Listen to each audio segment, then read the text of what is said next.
sekali. Bisa jadi satu malam dilakukan berkali-kali. Sudah begitu kesakitan, ya meski ada nikmatnya juga sedikit sih, tapi nggak gitu kan ya. Tapi setelah begitu ngidam wanita ini, ngidam.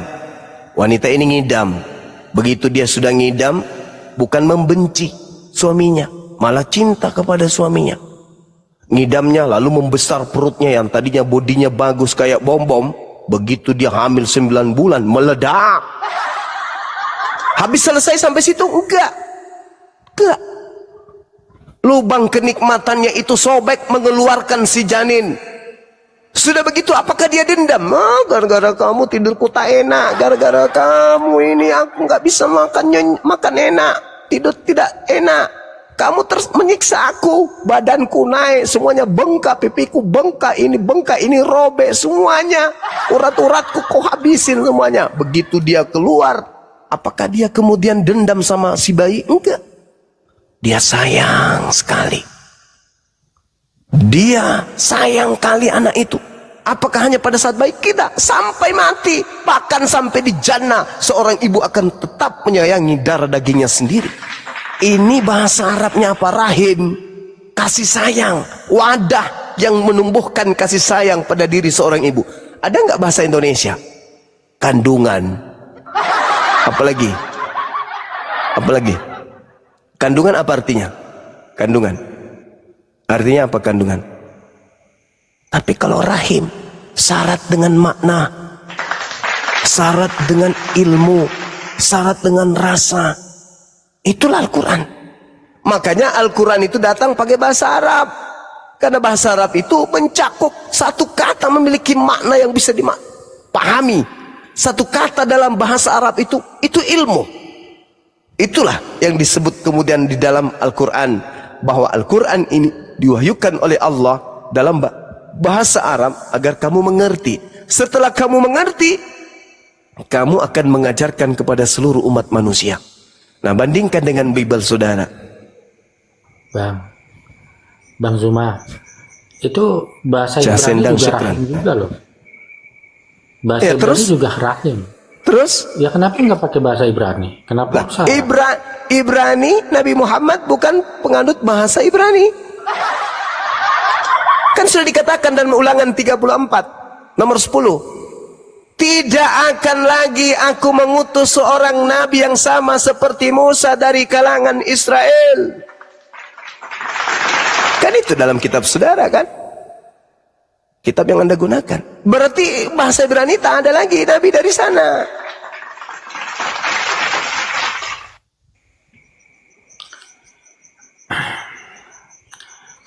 Berarti nabi yang sama seperti Musa, yang Tuhan simpan titip firman-Nya pada mulut nabi tersebut, ya bukan dari Bani Israel. Bahkan di dalam Kisah Para Rasul 3 nomor 22-23, bukankah di dalam kitab Taurat dikatakan Tuhan bahwa Tuhan akan mengutus seorang nabi yang sama seperti Musa, dan akan terjadi siapa yang tidak mendengarkan nabi tersebut akan dibasmi dari umat kita. Jadi nabi yang sama seperti Musa, kalau tidak didengarkan, maka dia akan membasmi orang tersebut yang tidak mendengarkannya.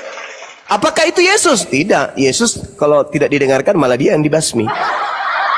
Jadi nabi yang sama seperti Nabi Musa itu tadi. Nah, jadi ada kaitannya itu saudara. Kenapa menggunakan bahasa Arab? Coba Anda bandingkan bahasa Arab dengan bahasa Indonesia, itu perbandingan kosakatanya berapa? Sampai-sampai Bible pun ikut-ikutan ke Arab-Araban kan?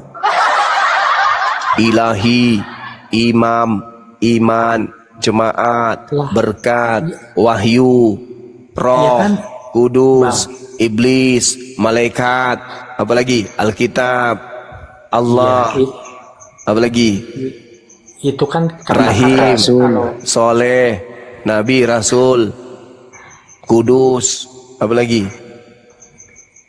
diambil. Kalau Amporo salib, betul. Amporo nggak ada. Amporo nggak. Kalau murtad itu bahasa umum. setan, iblis, itu diambil. Amin. Itu semua diambil dari Al-Quran, dari bahasa Arab. Ya kan sudah masuk KBBI, ya sudah menjadi bahasa Indonesia. Nah, itulah hebatnya kan. Artinya bahwa kenapa dia bahasa Arab? Karena bahasa Arab itu mencakup hampir seluruh makna yang digunakan oleh manusia. Begitu kawan.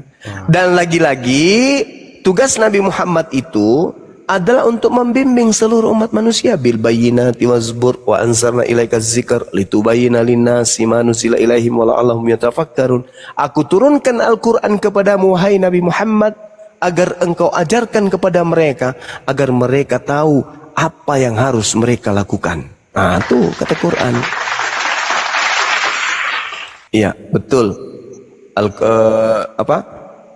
Bahasa Arab itu kosakatanya itu 12 jutaan. Kalau bahasa Indonesia kosakatanya berapa? Nggak tahu. Ada 112.000 kali kalau nggak salah. 112.000 kalau nggak salah. Nah, sedangkan bahasa Arab 12 juta. Cobalah. 127.000 digandingkan 12 juta. Coba. Kemudian orang Kristen ingin memahami Al-Quran pakai terjemah. Al-Quran kosakatanya 12 juta. Bahasa Indonesia yang dipakai ini terjemahan ini hanya 120-an ribu. Itu yang mau dipakai untuk Kristen memahami Al-Quran. Ya nggak bisa lah.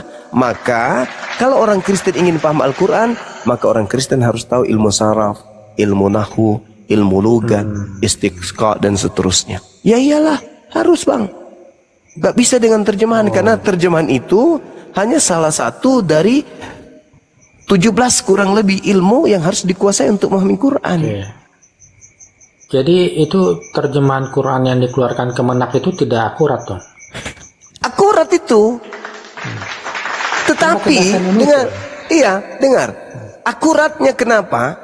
Karena kesanggupan bahasa Indonesia cuman segitu. Maka dibutuhkan ilmu nahwu, dibutuhkan ilmu saraf, dibutuhkan ilmu ma'ani, dibutuhkan kemudian bayan, badi dan seterusnya. Sehingga hanya orang yang memahami ilmu ini yang bisa menjelaskan Al-Quran.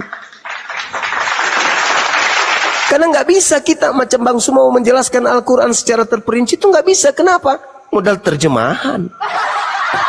Terjemahan ini keteteran, nggak sanggup. Kecuali dimasukkan kemampuan kita untuk mengerti tentang lugat. Itu dimasukkan pemahaman kita untuk memaham tentang tata bahasa, ilmu nahwu. Barulah kemudian orang yang paham ilmu ini menjelaskan, merangkai kata untuk bagaimana orang yang bertanya ini bisa paham. Kenapa? Karena kapasitas bahasa Indonesia tidak sampai untuk memahami Al-Quranul Karim.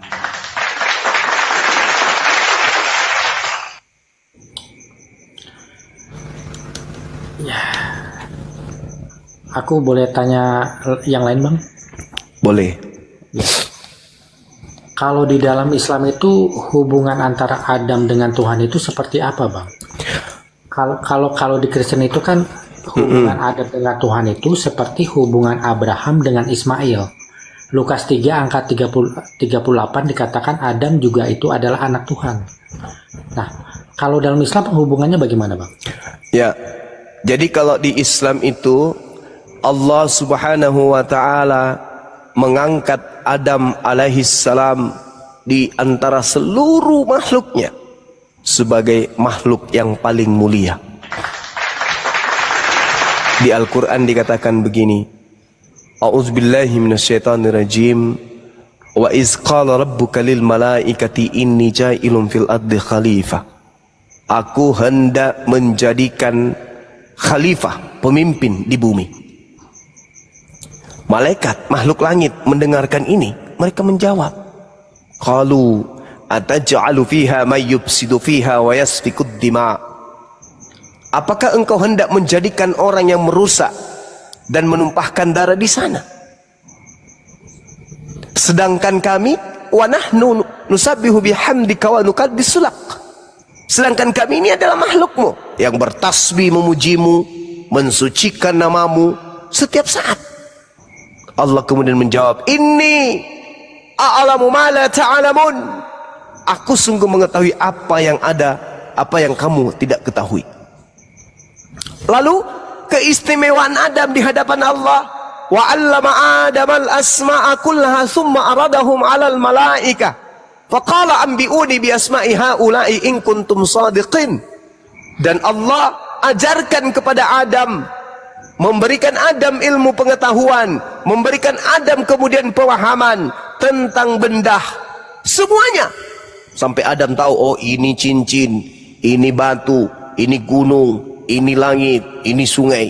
Kemudian Allah perlihatkan kepada para malaikat seraya berfirman, wahai kalian, wahai malaikat-malaikat, makhluk-makhluk selain daripada Adam, sebutkan kepadaku nama semua benda ini jika kalian benar.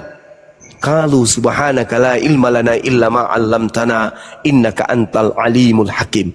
Apa kata malaikat-malaikat, makhluk-makhluk malaikat selain Adam alaihissalam?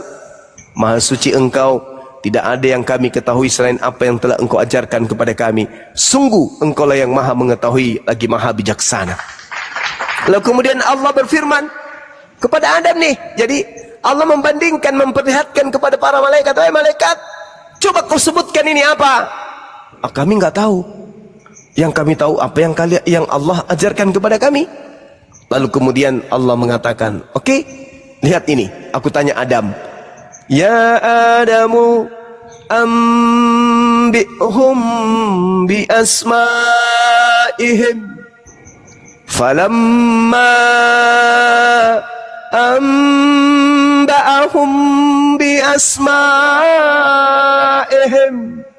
qala alam aqul lakum inni a'lamu ghaibas samawati wal ardh wa a'lamu ma tubduna wa ma kuntum taktumun. Allah kemudian berkata kepada Adam, wahai Adam, ajarkan kepada mereka nama-nama itu, beritahukanlah kepada mereka. Setelah Adam kemudian menyebutkan nama-nama benda tersebut, kemudian Allah berfirman kepada malaikat, bukankah telah aku katakan kepadamu bahwa aku mengetahui rahasia langit dan bumi, dan aku mengetahui apa yang kamu nyatakan dan apa yang kamu sembunyikan. Wa iz qulna lil malaikati isjudu li adama fasajadu illa iblis aba wastakbara wa kana minal kafirin. Aku perlihatkan kepadamu, makhlukku yang bernama Adam ini memiliki kelebihan dibandingkan kalian, maka sujudlah, hormatlah kalian kepadanya, sujud. Maka mereka pun semuanya bersujud kepada Nabi Adam alaihissalam, kecuali iblis karena menyombongkan diri dan dia termasuk golongan kafir. Jadi Allah mengangkat derajat Adam alaihissalam di atas para malaikat, tetapi tidak dianggapnya sebagai anak, tidak. Dan Anda harus paham, dalam tradisi Yudaism yang kekinian berdasarkan dengan kitab Amsal 11, 3 nomor 11 nomor 12, yang dianggap anak Tuhan itu, anak Elohim itu adalah mereka yang taat, mereka yang sungguh-sungguh mentaati perintah-perintah para nabi yang datang kepada mereka. Itulah yang disebut orang-orang anak-anak Tuhan. Kalau di Islam, kekasih-kekasih Allah, orang-orang yang dicintai Allah, orang-orang yang dikasihi Allah. Itu dalam pandangan kami umat Islam. Jadi kalau dalam pandangan mereka, itu disebut anak Allah, anak Elohim, maksud saya anak Eloah, makanya bin Eloah. Makanya dikatakan di dalam pengajaran Yesus, Yesus disebut anak Allah. Yesus menjawabnya, bukankah di dalam kitab Tauratmu siapapun yang diserahi tugas untuk menyampaikan firman, maka dia disebut sebagai Allah atau anak Allah. Kisah para Rasul 4 nomor 30, Yesus di sana baru diteguhkan, kemudian disebut sebagai hamba Allah yang suci. Itu saudara. Jadi Adam itu dalam pandangan Islam adalah makhluk yang disempurnakan, makhluk yang paling sempurna, diciptakan dalam bentuk fi aksani takwim, yang intim kepada Tuhan. Begitu kawan. Berarti Adam itu bukan anaknya Allah ya, bukannya. Bukan. Nah, iya. Masalahnya gini bang, kalau Adam itu bukan dari anaknya Allah, berarti laisa kamislihi syai'. Itu tidak betul, karena ternyata ada yang sama Allah yang tidak berbapa itu dengan Adam juga yang tidak berbapa. Ternyata ada saingannya Allah ini. Siapa saingannya? Adam. Allah tidak berbapa, Adam juga tidak berbapa. Waduh. Kami sendiri tidak betul dong. Nah gitu. Makanya gimana bang itu?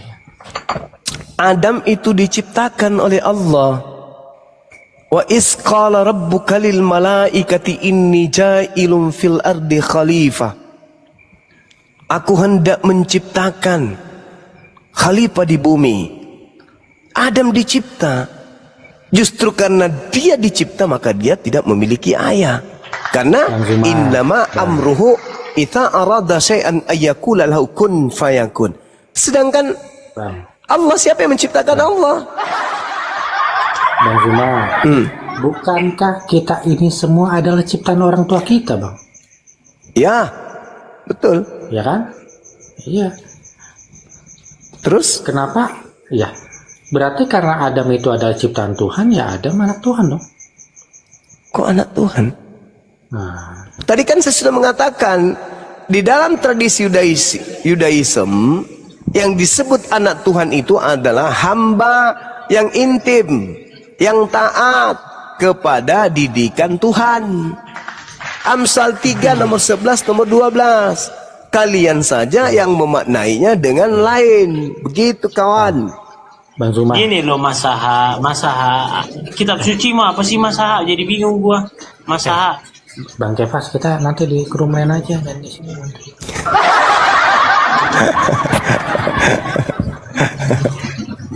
Tadi Bang Zuma kan mengatakan kalau Adam itu makhluk yang disempurnakan. Nah itu menarik tuh Bang. Iya. Karena ajaran makhluk yang sempurna. Ya, ajaran yang di Perjanjian Lama itu jelas. Kenapa manusia itu makhluk yang sempurna? Karena manusia atau lebih tepatnya laki-laki itu segambar dan serupa dengan Sang Pencipta, Bang. Nah, kamu keliru di situ. Bukan. Nah, sekarang pertanyaan aku Bang Zuma, apa yang Bang Zuma maksud dengan makhluk yang disempurnakan itu, Bang? Iya, makhluk sempurna memiliki syahwat, memiliki nafsu, memiliki akal, memiliki roh. Berbeda dengan makhluk yang lain, hanya memiliki roh, hanya memiliki nafsu, tapi mereka tidak diberi akal. Adam, di samping dia berakal, akalnya, jasadnya menopang akal tersebut. Dengan akal, tangannya bisa kemudian berkarya. Dengan akal, kakinya kemudian bisa melangkah. Coba, kira-kira kalau kambing yang dikasih akal, ketika kambing ingin bikin rumah, apa yang dilakukan jasad kambing? Ayo. Kalau kemudian ular yang dikasih akal, ketika ular kemudian mau bikin helikopter, kira-kira apa yang dilakukan oleh jasadnya? Ular. Coba. Jadi kesempurnaan fi aksani takwim dalam bentuk yang sempurna bukan cuman akal doang, tapi juga karena fisiknya. Justru karena itulah ada perintah sholat, ada perintah tefilah, sujud. Kenapa? Karena kita sudah disetting oleh Allah akal kita, jasad kita untuk sujud dalam beribadah. Bukan salto kayak kincir angin, bukan berputar kayak kipas angin, tetapi kita disetting dengan jasad ini untuk ruku, sujud, menghambakan diri kepada pencipta. Nah, saya terangkan kepada saudara, di dalam kitabnya orang Yahudi yang Anda salah artikan, ketika kemudian Tuhan ingin menciptakan Adam, di situ Tuhan menciptakan Adam itu sesuai dengan sketsa, sesuai dengan pola. Makanya dikatakan di data nomor 26, baiklah kami menjadikan manusia menurut gambar dan rupa kami, supaya mereka berkuasa atas ikan-ikan di laut dan burung-burung di udara dan atas ternak yang ada di seluruh bumi, dan atas binatang melata yang ada yang merayap di bumi. Dengarkan baik-baik. Tuhan berfirman, menjadikan Adam alaihi salam segambar dengan rupa Tuhan. Bukan berarti Adam itu rupanya dan gambar Tuhan itu sama seperti Adam. Tidak. Seibarat saya menggambar sebuah jembatan. Jadi saya sudah rancang jembatan ini seperti apa gambarnya, dan saya sudah bentuk jembatan ini seperti apa rupanya. Setelah saya kemudian ingin menjadikan gambar saya dan rupa yang saya buat ini teraplikasi benar-benar menjadi jembatan, maka saya mengatakan, baiklah aku, baiklah kami menjadikan jembatan itu serupa dengan segambar baiklah kami menciptakan atau membuat jembatan itu menurut gambar dan rupa kami. Maksudnya apa? Menurut gambar dan rupa yang kami buat. Itu maksudnya. Jadi Tuhan sudah merancang, oh ini makhluk saya yang namanya Adam, aku ciptakan dia dengan rupa yang aku sudah gambar, yaitu tangan kiri kanan, ada kelaminnya, ada pusarnya, ada jantungnya, ada empedunya, ada limpahnya, ada ususnya. Itu yang dimaksud. Tuhan sudah merancang semua itu. Dia katakan itu supaya apa? Supaya dia bisa berkuasa. Karena bagaimana mungkin dia bisa berkuasa terhadap ikan-ikan di laut kalau kakinya cuman satu dan telapak kakinya berbentuk bulat. Tidak bisa renang dia kayak kaki kuda. Maka dibuatlah telapak kaki itu pipi supaya dia bisa berkuasa gitu. Ya. Sebenarnya tafsirannya nggak perlu sejauh itu, Bang. Nih aku kasih contoh nih, Bang ya. Iya. Anak kambing segambar dan serupa dengan kambing. Anak domba segambar dan serupa domba dengan domba. Tommy Soeharto segambar dan serupa dengan Soeharto. Berarti wajah Adam sama dengan wajah Tuhan gitu, Bang. Salah kamu. Makanya kamu baca dalil selanjutnya. Maka Tuhan menciptakan manusia itu menurut gambarnya. Menurut gambar Tuhan. Diciptakannya dia laki-laki dan perempuan. Kalau Anda mengatakan bahwasanya Adam ini dicipta sesuai dengan bentukan Tuhan, wujud Tuhan, maka Anda harus mengakui Tuhan itu wujudnya laki perempuan. Dan apakah pantas kemudian pencipta langit dan bumi ini punya kelamin?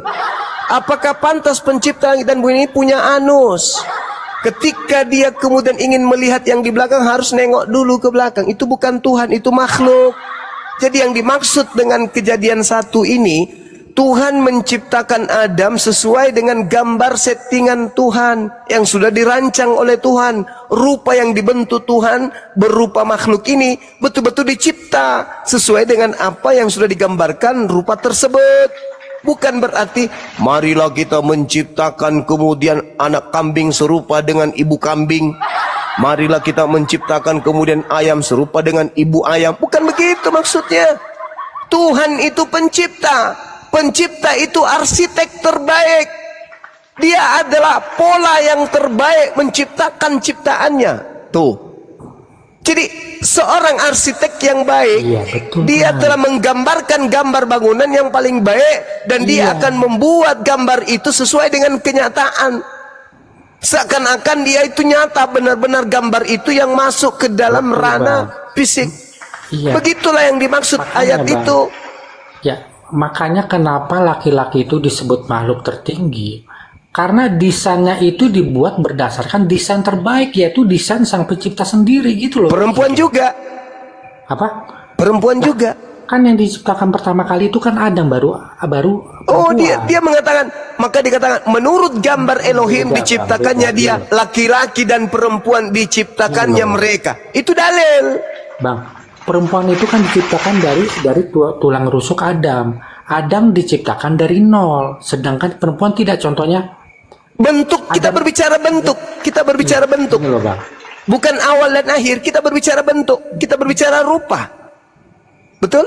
Anda sadar enggak itu? Iya, kalau Adam kan beda, Bang. Kalau Sekarang begini, saudara. Kalau Anda memahami yang dimaksud kitabnya Yahudi ini serupa dan segambar dengan Tuhan, bagaimana Anda bisa menceritakan kepada saya Tuhan Anda dalam wujud dia laki-laki sekaligus dia perempuan? Bagaimana bentuknya itu? Maksudnya bagaimana itu, Bang? Bijinya berada di tengah. Terus? Ya enggak, Bang. Tuhan itu laki-laki, Bang. Wujudnya itu laki-laki. Loh, karena di situ dikatakan maka Allah menciptakan manusia itu menurut gambarnya. Menurut gambar Elohim diciptakannya dia laki-laki dan perempuan, diciptakannya mereka. Bagaimana ini? Kan yang diciptakan Jasen dan syukran akhina. Gimana? Kan diciptakan nggak sama-sama. Yang diciptakan dulu kan Adam. Ya lah, kan? Perempuan itu kan tidak diciptakan. Coba kamu baca datanya Kejadian 1:27 coba. Iya, aku tahu, Bang, kan perempuan itu nggak diciptakan dari nol, tidak seperti Adam. Di situ dikatakan, saudara, maka diciptakannya sesuai dengan rupa dan gambar Elohim, maka diciptakanlah laki perempuan. Kok jadi diingkari sekarang dalilnya? Maka pertanyaan saya, kalau Anda mengatakan bahwasanya Tuhan itu serupa dengan manusia, bagaimana Tuhan Anda dalam waktu yang bersamaan dia laki, dia perempuan? Bang Zuma tahu nggak kenapa sholat Jumat itu harus diimami oleh laki-laki, Bang? Karena memang itu sudah disunahkan, sudah diperintahkan. Itu menjadi aturan, itu sudah menjadi rukun dalam sholat. Laki-laki yang harus jadi pemimpin. Nggak ada hubungannya itu. Karena perempuan itu tidak segambar dan serupa dengan Tuhan. Makanya nggak boleh. Dalilnya begitu.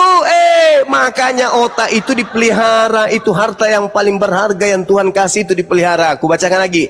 Maka Elohim menciptakan manusia itu menurut gambarnya. Menurut gambar Elohim diciptakannya dia laki-laki dan perempuan, diciptakannya mereka. Menurut gambar Tuhan diciptakannya laki dan perempuan. Ulang lagi. Menurut gambar Tuhan diciptakannya laki dan perempuan. Nggak ada di situ laki aja, perempuan juga. Jadi kalau Anda menobatkan wujud manusia itu serupa dengan Tuhan, bagaimana Anda bisa mewujudkan Tuhan Anda di saat yang bersamaan dia hanya satu, dua jenis kelamin? Jadi Anda jangan. Dan itu juga saudara Masaha akan tabrakan dengan dalil-dalil yang lain kalau Anda menganggap wujud Tuhan itu seperti manusia. Pertama, 2 Samuel 7:22, Tuhan yang telah menciptakan Adam tidak serupa dengan Adam. Yeremia 10 nomor 6, Tuhan yang menciptakan Adam tidak serupa dengan Adam.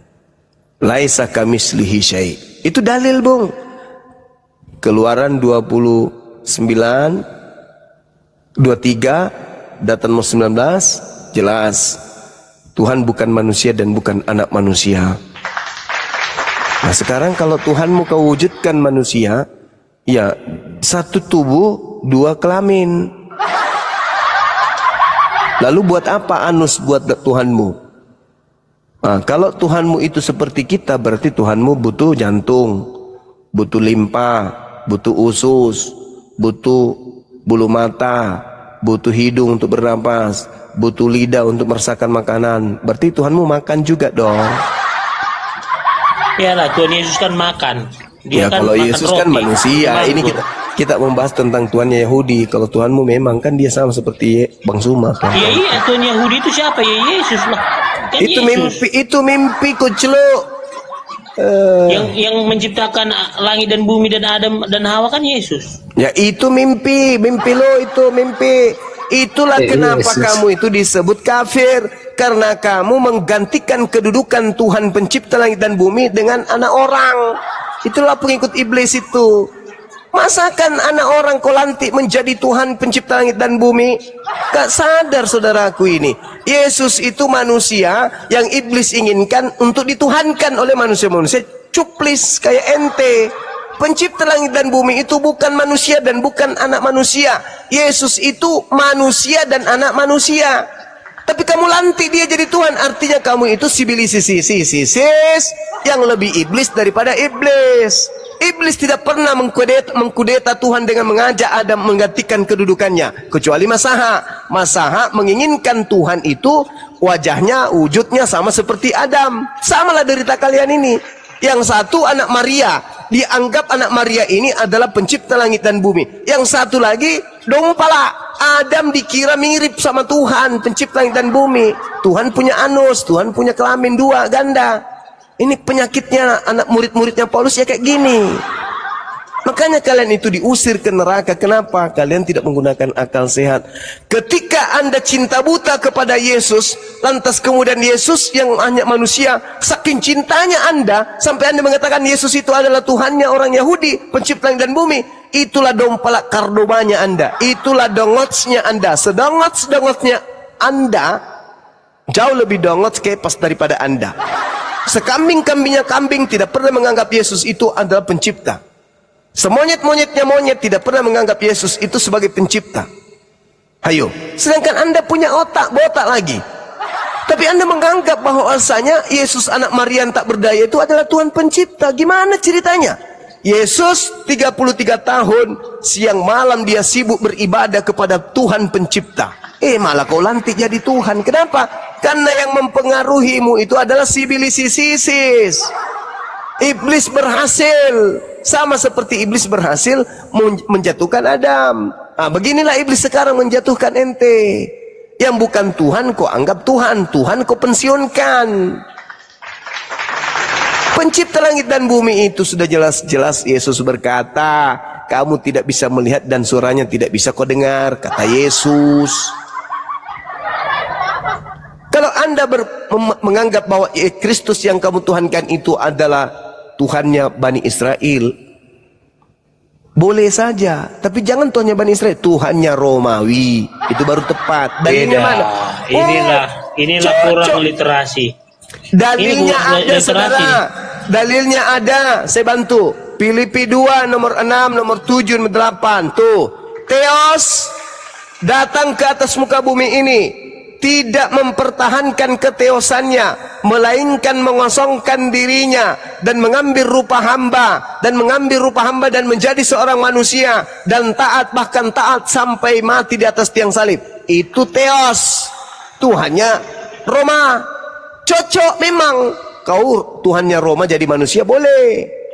Tapi kalau Tuhannya Yahudi tidak bisa. Kamu menabrak banyak hal, termasuk nabrak ajaran Yesus. Bapa yang mengutus aku, kamu tidak bisa melihat dan tidak bisa mendengarkan suaranya. Kau tabrak ajaran Yesus itu. Di dalam Yohanes 7 nomor 28-29, kamu memang mengenal aku, tetapi kau tidak mengenal Bapa yang mengutus aku. Kau tabrak itu semua. Kau gabungkan dengan ajaran Paulus. Tapi kalau saudara mengatakan Theos, pencipta langit dan bumi yang nusul menjadi Yesus, itu baru betul konsep ajaran politeisme milik Roma Yunani, bukan ajaran Yesus itu. Lagian memang kalian kan penganut Theos, bukan penganut Elohim kalian itu. Jadi Theos mengosongkan diri, tidak mempertahankan keteosannya. Jelas ya Tuhan kami ada, jelas Bang Juma ya. Beda ya sama Tuhan Bang Juma ya. Sembahan kalian beda. Itu Theos. Makanya kan ku bilang, nggak usah kita berdebat terlalu jauh karena Tuhan kita beda, benar nggak? Ya memang beda Tuhan kita. Tuhanmu itu manusia, bahkan makhluk roh Tuhan kamu itu. Bahkan kalau Yesus, kita ikuti nih ajaran Yesus, Tuhannya Kristen itu iblis, kata Yesus. Di dalam Yohanes 8 nomor 37 sampai nomor 44, orang yang ingin kematian terjadi terhadap Yesus itu adalah anak-anak iblis. Kata siapa? Kata Yesus. Di mana tertulis? Yohanes 8 37 sampai nomor 44. Yang menginginkan kematian terhadap Yesus Mesias ini hanya anak-anak setan. Paham? Bukan kata saya, itu kata Yesus. Jadi Kristen itu menurut Yesus anak-anak etan, anak-anak sibilisisis. Eloi, Eloi, laba sabatani Allah, mengapa kau tinggalkan aku? Nah, itu si iblis tuh. Kuserahkan rohku. Si iblis tuh yang teriak tuh. Itu bukan Yesus tuh yang teriak, Eli, Eli, kenapa lama sekali? Itu bukan Yesus. Kok jadi ke sana? Eli, Eli, lama sabaktani. Tuhanku, Tuhanku, mengapa engkau meninggalkan aku? Itu bukan Yesus. Oh, Tuhan kok meninggalkan Tuhan? Bukan. Yesus tidak pernah sekalipun memanggil Tuhannya dengan panggilan Eli. Keilahiannya di sorga, itu kedagingannya disalib, Bang Cuma. Temija. Jadi yang takut kepada malaikat siapa? Siapa? Siapa yang takut kepada malaikat? Siapa yang takut sama malaikat? Yesus Tuhan. Nah, kenapa dia takut kemudian? Lukas 22, nomor 44, kalau nggak salah. Coba Anda baca kitab saudara. Bacakan Bang Juma supaya 1600 ini cerdas gitu loh. Ayo teman-teman, siapa yang ingat datanya tuh? Lukas 22 nomor 44 ya. Kalau nggak salah. Yesus sangat ketakutan dan makin bersungguh-sungguh berdoa. Puluhnya menjadi seperti titik-titik darah yang bertetesan ke tanah. Lalu ia bangkit dari doanya dan kembali kepada muridnya. Tetapi ia mendapati mereka sedang tidur karena duka cita. Kata Yesus kepada mereka, mengapa kamu tidur? Bangun, weh, bangun sambalu, bangun. Dan berdoalah supaya kamu jangan jatuh ke dalam percobaan. Ia sangat ketakutan.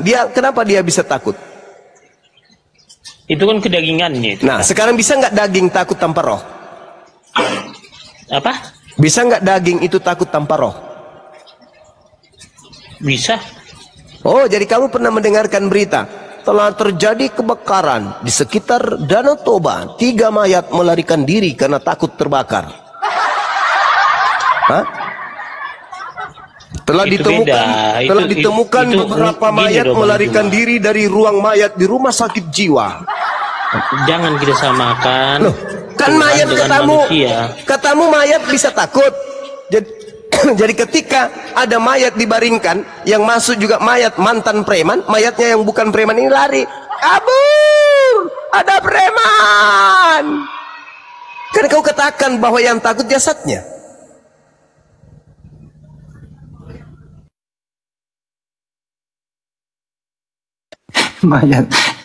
Mayat sabar, aku sama mayat preman ada tatoknya, waduh, kabur Beda Bang Hendy. Makanya kan ku bilang dari Tuhan kita aja udah beda sebenarnya. Jadi Yesus takut itu apanya? Kedagingannya. Lah, bukan rohnya yang takut. Ya ngapain? Roh itu kan Roh Kudus rohnya. Lah, terus kenapa jasad itu bisa takut kalau dia tidak ada roh di dalamnya? Ya sama seperti kita, dia kan dari rahimnya Bunda Maria, seperti kita. Rohnya Yesus ini yang ada dalam tubuhnya ini, roh siapa? Roh Kudus. Nah, bisa tidak jasadnya Yesus tanpa Roh Kudus di dalam dirinya merasa takut? Bisa nggak? Bisa. Hah? Bisa. Jadi jasad seorang yang sudah ditinggal rohnya itu bisa merasakan takut? Bisa lah. Pernah kamu lihat mayat lari dari kubur? Beda, nggak bisa disamakan itu. Loh, lucu Anda ini. Mayat manusia biasa tidak takut kepada setan. Tuhanmu mayatnya takut kepada malaikat. Gimana ini? Kok lebih tinggi derajatnya mayat manusia biasa daripada mayat Tuhan?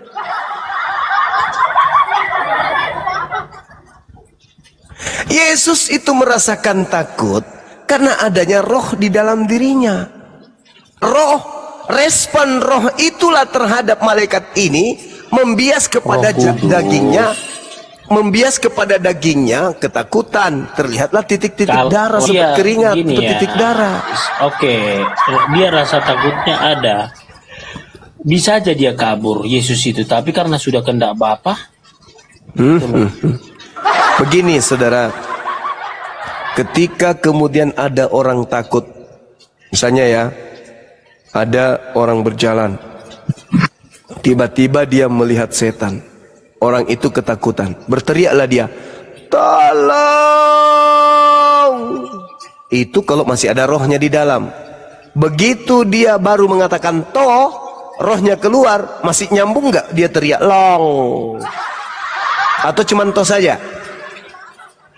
Nggak nyambung lah, karena kan rohnya udah nggak ada lagi dalam. Berarti yang menyebabkan takut roh yang ada pada diri orang tersebut.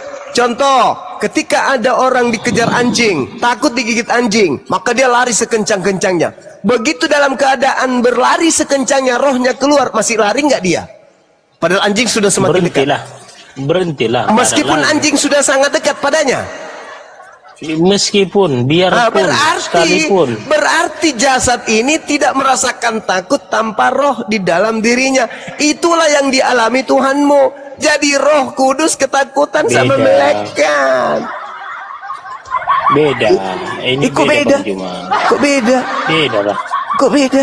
Bedanya di mana? Yesus itu kan dari firman. Lah, jadi kalau dari firman tubuhnya manusia itu bisa takut tanpa roh. Sebenarnya keilahiannya kan di surga. Lah, kok gimana? Yang mana yang benar ini? Berarti Yesus 100% bukan Tuhan dong? Tuhan lah. Loh, katanya di surga ilahinya. Mana yang betul? Ya iya, nggak meninggalkannya, makanya dia berdoa. Kalau dia tidak meninggalkannya berarti yang takut kepada malaikat itu keilahiannya. Ada Tuhan takut sama malaikat. Beda kan? Beda lah. Ini gak agamamu. Makanya gini. Gak masuk akal. Sama Tuhan nggak boleh main akal-akalan. Oh, jadi yang kamu lakukan barusan ini apa? Makanya kan kita gini loh, Bang. Justru saudara Kepas harusnya ngomong gini. Kalau berbicara Tuhan dalam Kristen tidak boleh pakai akal, harus akal-akalan. Harusnya kau ngomong kayak gitu. Bukan, gini loh Bang Juma, jangan tutup-tutupi kebenaran itu. Contoh, seperti Bani Israel diturunkan makanan dari langit. Nah, kalau secara logika, bicara akal, kok bisa sih dari langit turun makanan tanpa ya, diproses? Tuhan yang mau kok. Apa yang tidak bisa ya kalau Tuhan mau? Nah, itu kan apa yang nggak bisa. Nah, sekarang, kan Bang Juma sekarang sendiri. Siapa yang mau Yesus itu takut? Kenapa? Siapa yang mau agar Yesus takut? Itu kan kedagingannya, bukan kemauan Yesus. Manras enak boy. Maksud lo Yesus lagi bersandiwara? Bukan, dia sudah berserah. Jadi dia mau tak mau harus kehendak Bapa. Oh, jadi dia bukan Bapa. Beda lagi nih.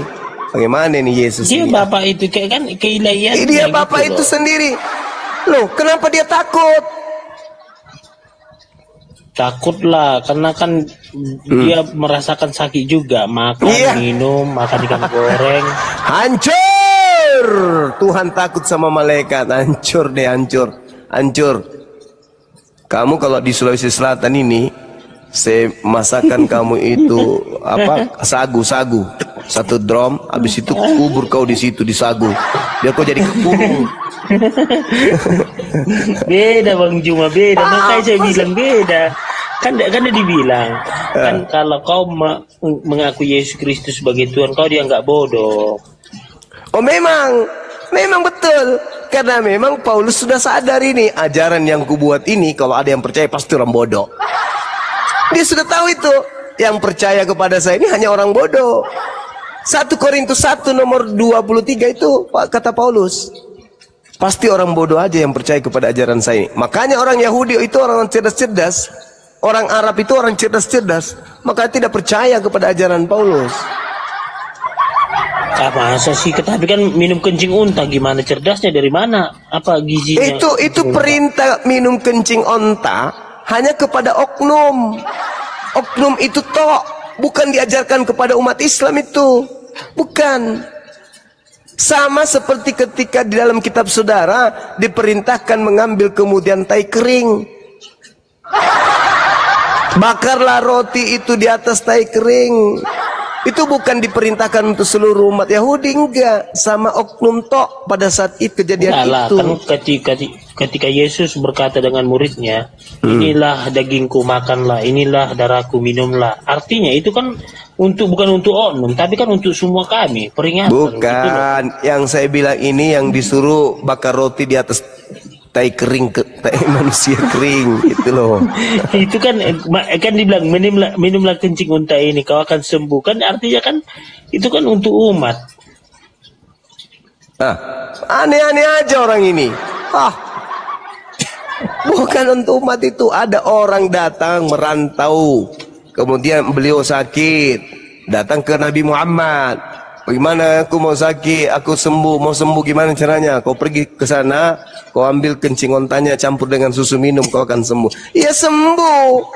Sembuh orang itu. Benar-benar sembuh. Sekarang kalau dibandingkan Yesus, apa ajarannya? Minum racun. Coba kau minum racun.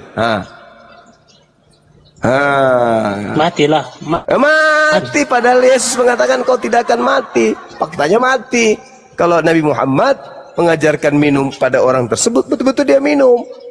Mati. Itu perumpamaan tentang kepercayaan. Kalau giliran kayak gitu perumpamaan, nggak sia-sia. Gitu loh. Sedikit-sedikit perumpamaan. Itu iman, itu tentang iman itu Bang Juma. Iya.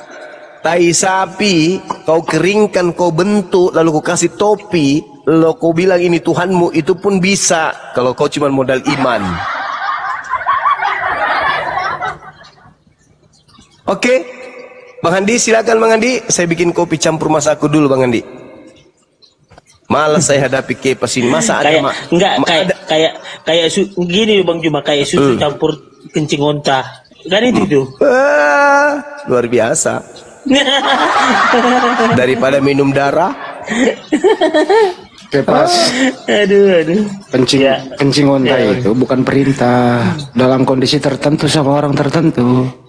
Bunyinya nggak begini, minumlah kencing onta itu untuk umatku, nggak ada gitu bunyinya. Berarti yang bego, berarti gini loh, kalau itu nggak perintah, berarti yang bego yang minum itu dong. Nggak ada yang bego di sini dalam kondisi darurat. Iya. Coba Kepas, berarti, dalam kondisi darurat. Ya. Terus hanya ada satu tai babi yang bisa kau makan.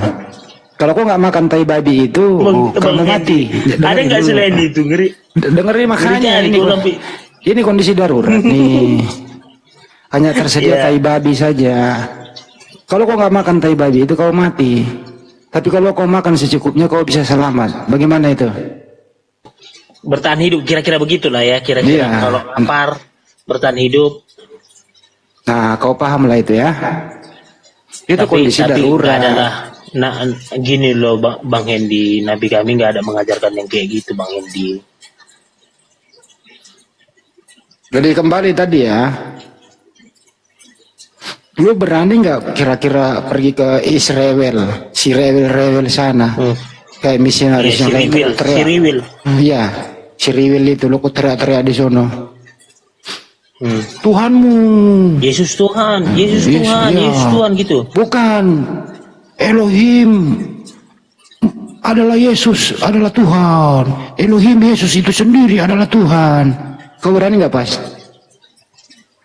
Nggak berani, aku diludahi nanti. Nggak berani. Kenapa? Nggak berani. Kejam-kejam orang Yahudi. Kejam-kejam nih. Kejam orang Yahudi. Kita belak-belakan aja Bang Hendy, bro nggak? Kita nggak mau itu loh. Kenapa kau nggak berani? Kenapa? Karena mereka nggak mengakui Yesus sebagai Tuhan Yahudi. Bukan masalah nggak mengakui Yesus Tuhan. Tuhannya orang kok jadiin Yesus. Itu ya masalah. Tuhannya orang kau jadikan manusia menjadi Yesus. Itu yang membuat terakhir ini bukan lagi diludahi, digamparin Pas. Digambarin. Iya memang nggak terima orang itu Bang Juma. Kayak Bang Hendy nggak terima. Ya Bang kayaknya jangan. Bang Hendy ada tamu tuh Bang Hendy. Iya coba. Ya Andrew. Muslim apa Kristen, Andrew?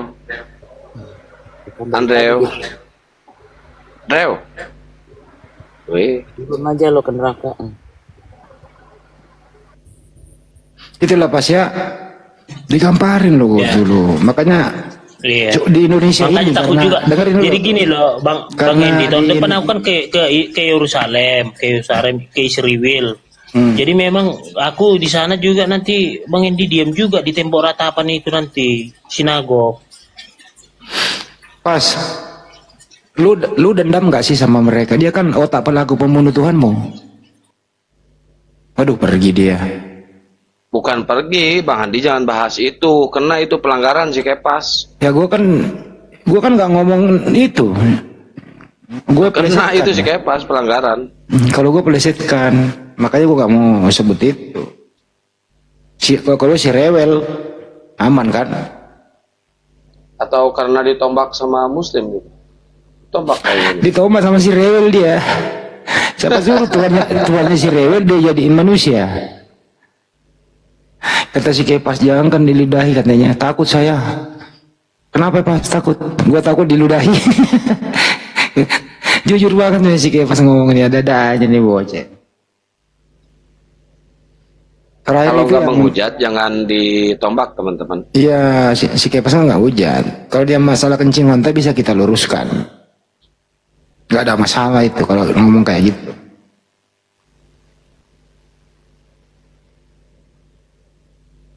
Jadi masalah kencing mata itu teman-teman itu nggak ada perintah.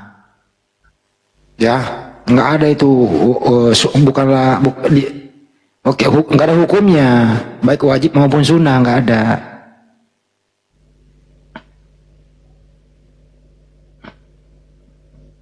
Tapi kalau ya, naik lagi sini Kepas. Iya naik lagi Pas.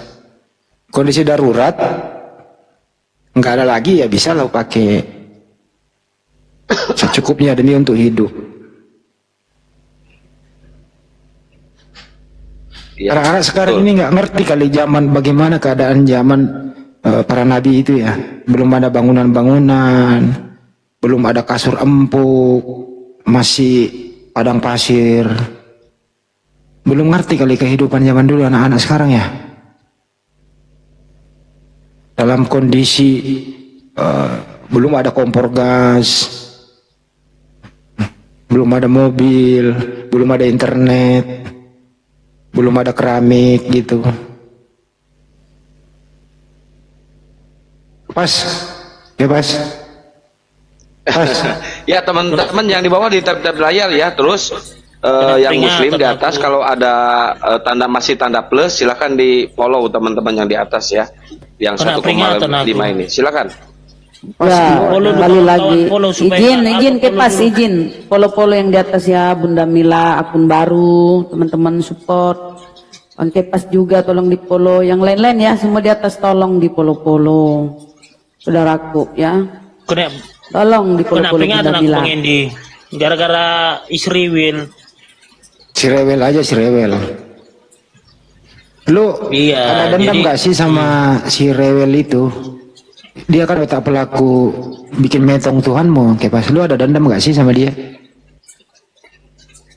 Dendam nggak ada, karena kami diajarkan Tuhan Yesus nggak boleh dendam. Tapi kenapa, gini ya. Tapi kenapa sebagian ada dulu rasa kesal.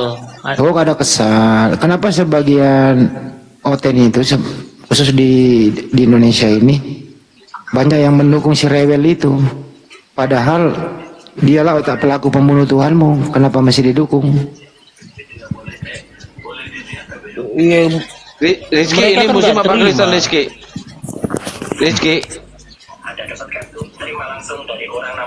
Rizky Muslim apa Kristen? Ngomongin Jokowi. Lu kan ngerti 340, lu ngerti nggak Pas 340 kuap? Iya, pembumbun berencana, Iya, pemetong berencana kan? Itu kan enggak dia. Lu bisa bawa ke mahkamah internasional. Lu kamu kan ngerti hukum, dengerin. Tentara Romawi ikut serta junta. Iya, kamu kan ngerti hukum Pas. Kamu bisa bawa ke mahkamah internasional lo itu dengan pasal itu. Nggak bisa Bang Handi, itu kan harus ada barang buktinya. Barang buktinya harus ada salib, harus ada diri berciciran. Dirinya itu berapa liter? 20 liter kan? Barang bukti nggak selamanya. Ada barang buktinya. Ada bukti surat. Ada bukti surat. Enggak, satu. Nggak ada, harus ada itu. Tombak juga harus ada itu. Ada tombak, kayu tiang salib pun ada. Dengar ini ya, barang bukti itu bisa bukti surat, bisa bukti TKP, dan bisa bukti materi. Materinya ya bisa itu. Salib ada, masih mungkin di sana. TKP-nya masih ada. Ya, juga Yesus kan masih ada. Ya Allah.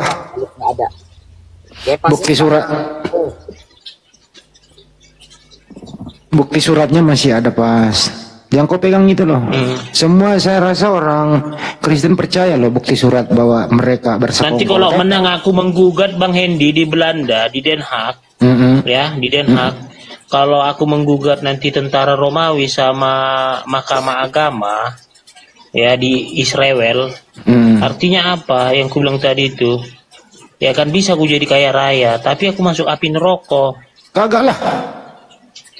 Kan ini demi kebenaran, disuruh pengakuan dong dia, benar nggak dia gitu loh. Kalau benar ya kamu minta dispensasi lah 1.000 triliun gitu loh. Kecil kali 1.000 triliun. Terus berapa kira-kira lu minta dispensasi? Setengah harta kekayaan bumi inilah. Ya, emang dia punya kan nggak juga. Punya anak. Ya kan yang mereka yang menguasai World Bank apa semua.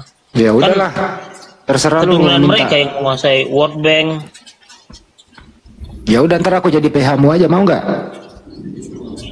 Boleh. Pada ngimpi. Ini yang sungsang Bang Handi apa sih Kepa sih? Pada ngimpi. Biarin pada ngimpi udah pagi ini. Memang Bang Hendy nggak gini, Kang Santang. Memang Bang Hendy ini kadang dia mimpinya terlalu jauh gitu loh. Tapi bener loh, ini ada dulu pasukan dari Afrika. Ini mau dipakai cara ini, bener. Lu pernah baca beritanya nggak? Kan dia percaya tertulis di Bible gitu loh, bahwa ya pasti dong ada otak pelaku, ada eksekutor kan gitu. Ya udah pas, siapkan berkasmu ya. Pas, wih. Mikir dia itu, wah lumayan berduit 1.000 triliun. Bukan Bang Hendy, materi gugatan udah kusiapkan, formil dan materinya udah. Tinggal mau, ini kan ada temanku Marga Simatupang ada di Belanda, jadi udah ada akses ke Belanda ke Den Haag. Jadi peradilan internasional itu kan ada 3. Satu di Belanda, satu di Amerika Serikat, satu di... Jangan-jangan Budarni itu. Budarni Marga Simatupang. Enggak, memang mau ke Belanda saya. Sekalian saya mau ngambil S. Bang Kepas, cara Anda itu sudah pernah ditempuh. Pengacara dari Kenya sudah pernah sampai Atribes. Ditolak itu beda lah. Kalau itu kan beda. Gak apa-apa, kan dari Indonesia belum ada yang terus. Gak apa-apa. Iya. Kebetulan satu lagi aku mau ngambil S2 ke Belanda, hukum internasional. Kan seru nanti itu loh. Apa sidang Mahkamah Internasional dibuka dengan gugatan nomor sekian. Dengan gugatan dari Indonesia disponsori oleh Kepas. Isi gugatannya sebagai berikut. 1. Sebutkan Pas. 1, 2 dan 3. Apa itu isi gugatannya?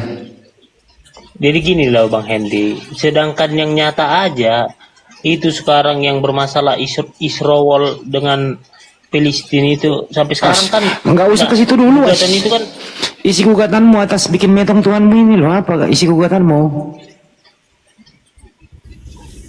Ya semua lah yang terlibat itulah isinya nanti di apa kan nanti. Berkas-berkasnya kan di Bible itu pasti ada. Jadi ya adendum dari gugatan itu nanti ku bilang Bang Hendy di sini keberatan. Kenapa? Karena Bang Hendy menganggap bahwa Yesus itu adalah Isa Al-Masih. Enggak ada orangnya ke sana. Kenapa? Siapa sebenarnya? Apa benar nggak ada otak pelaku ini? Apa benar mereka membunuh itu, bikin metong itu gitu loh? Itu kan mau diteliti. Jangan-jangan dia salah orang. Ah gitu loh. Jangan-jangan kalau salah enggak Bang Hendy. Jangan-jangan bukan anak. Jangan-jangan bukan anak Maria yang dimaksud. Nah itu kan kita mau tahu gitu loh. Gitu kan. Tapi kalau dibilang kenapa mereka tega, iya. Tapi kalau dibilang salah orang, enggak. Jadi kamu yakin bener yang dia bikin metong itu warnanya Maria gitu? Iyalah anak Maria kan nangis di situ waktu sebelum metong.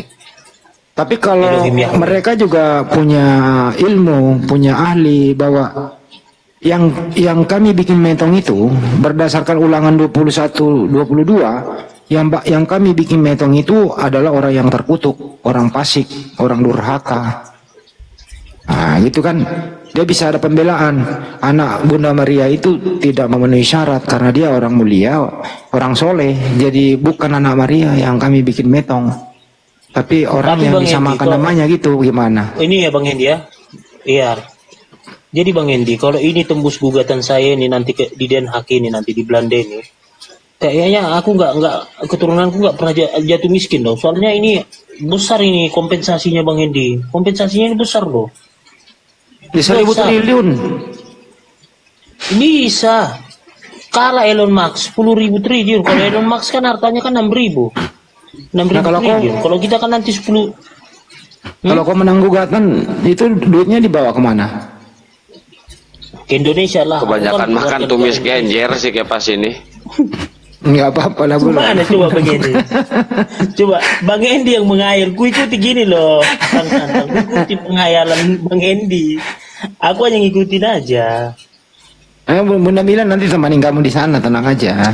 Bunda Mila bantu dia air minum ya kalau haus. Beres. Saya jadi asisten. Kalau Bunda Mila nanti ketemu di Amerika di New York kan? Saya enggak di LA. Saya ikutlah ke Belanda. Enggak gini loh, tembusannya kan Den Haag, di New York juga, satu lagi di Swiss, satu lagi. Ke Swiss sana? Iyalah, 3 tembusannya. Aku dapat komisi nggak pas? Bapak lah Bang Hendy yang ada apa kan, yang memberikan usulan ya kita kasih lah. Malah dikasih gua. Si Akang kenapa tuh kepalanya? Berapa? 1% dah. Ini dengerin si Kempes pusing pala.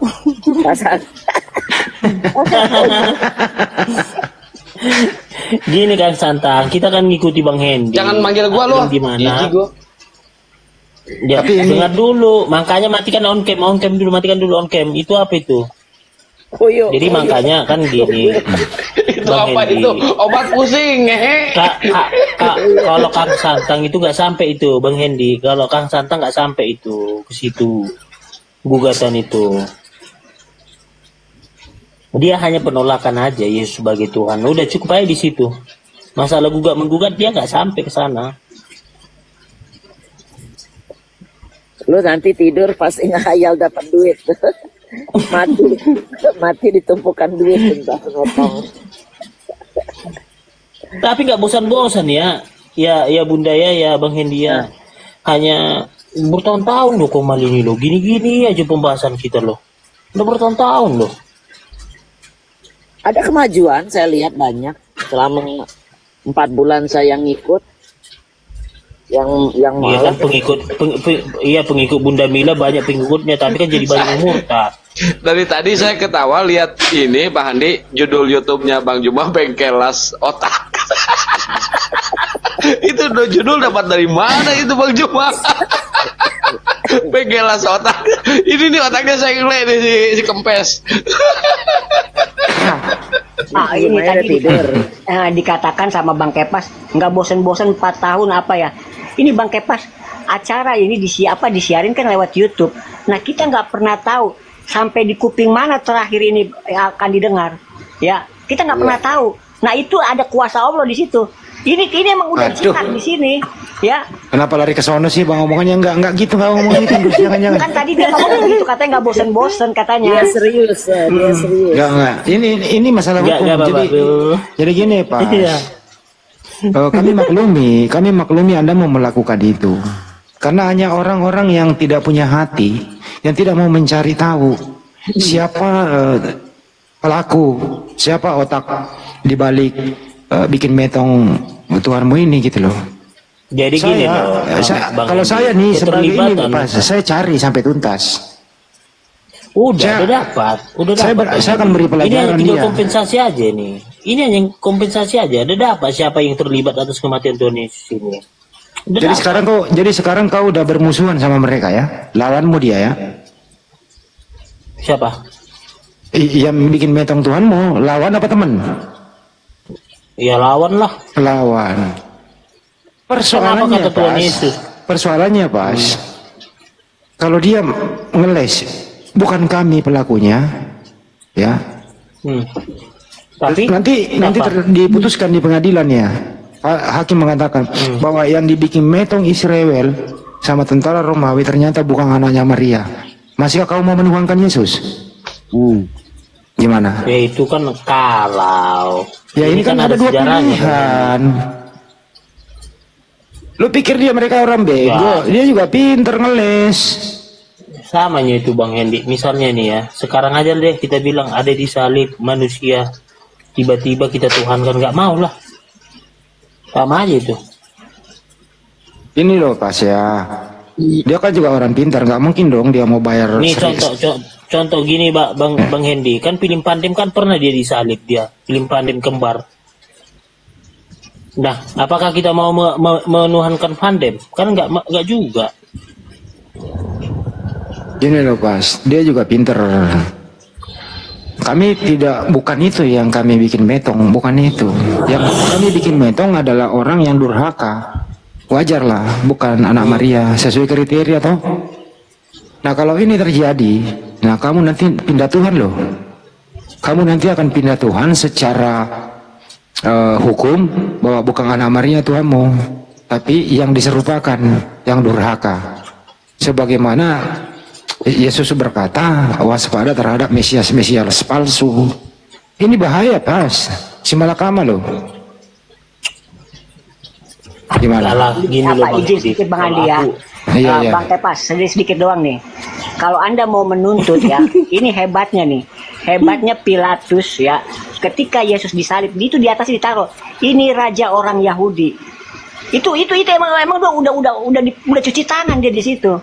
Ketika disebut ini raja orang Yahudi, ketika nanti di masa depan ada tuntutan, kenapa ini raja? Kok rakyatnya nggak ada yang membelanya? Kemana ini raja? Ini raja siapa? Lepas jawab Bang Hendi. Dia bingung masih Bang Hendi. Bang Hendi Raja dia masih bingung dia Bang Hendi. Raja Singa.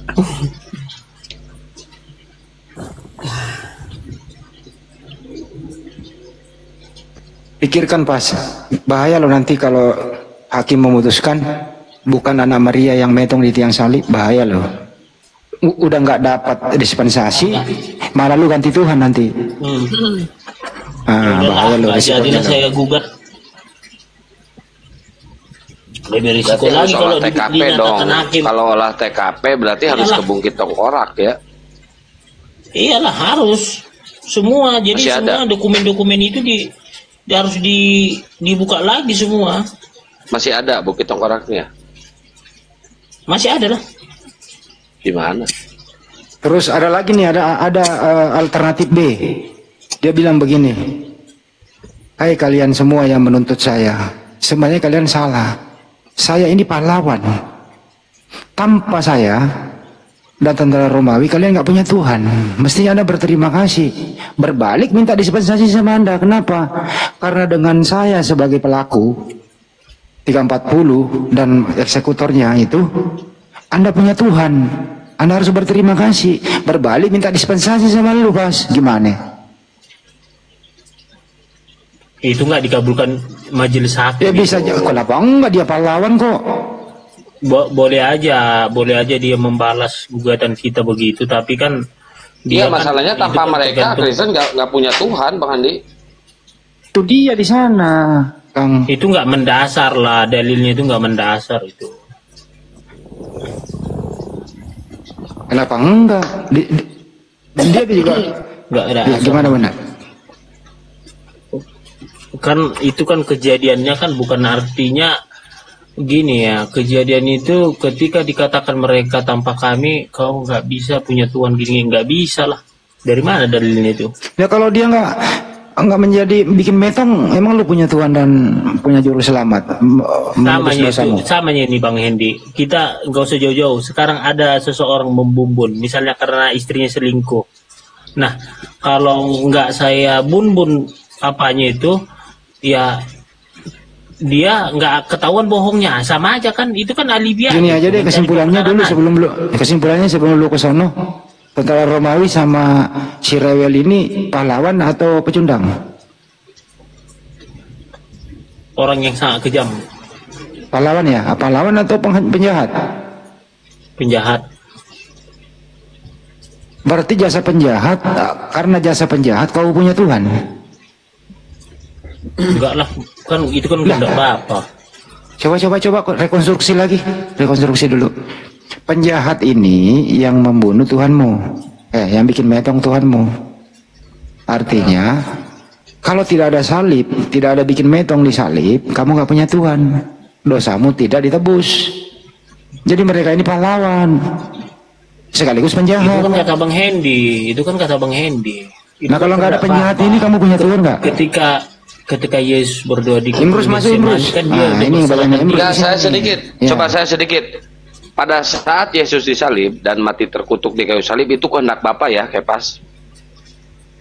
Iya, kehendak Bapa. Ya. Tentara Romawi yang membunuh Yesus itu kehendak siapa? Kehendak iblis. Berarti yang menyuruh membunuh Yesus itu adalah iblis. Jadi kalau nyembah bukan kehendak Bapa, tapi kehendak iblis. Yang benar tuh. Nah, begini loh. Simpulin Kepas, kesimpulan. Kesimpulannya adalah iblis tidak mau Yesus itu mati di kayu tiang salib. Tapi sudah kehendak Bapa. Malah nggak mau orang yang nyuruh. Karena kan kita kalau iblis gimana sih? Kalau Yesus nggak mati di kayu tiang salib kan kami kan nggak ditebus. Kami nggak punya Tuhan. Oh sebenarnya senang ya? Senang dong, happy dong, bukannya nangis. Aduh, bukan senang.